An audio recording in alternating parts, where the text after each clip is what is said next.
Okay, so I want to talk 300 Peck. What is 300 Peck? Well, it's a really good way of gauging where your training's at. It's also a really good way of creating a little bit of competition in the home. And by creating competition, that means our dog's going to get trained more, which means ultimately we're going to get more progress. So what is it?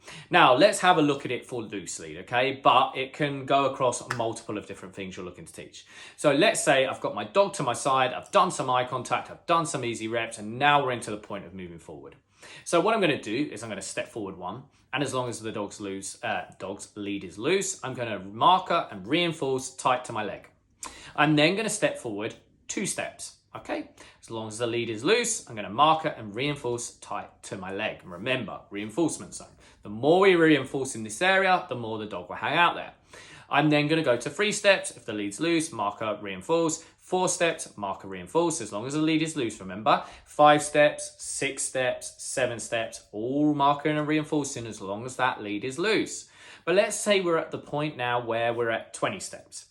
Don't forget to put in your easy wins. If things are always getting harder, our dog will lose interest, okay? So we've got 20 steps, and before we go 21 steps, we will go 10 steps, okay? So I'll get my 10 steps, as long as the lead's loose, marker, reinforce, tight to my leg. I will then go to my 21.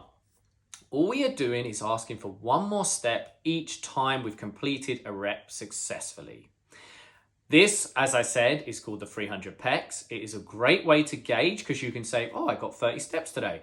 And then a few days later, oh, I got 40 steps today. You can track your progress. And like I say, you can ultimately create a little bit of competition in your household, meaning, as I said before, your dog's going to get trained more.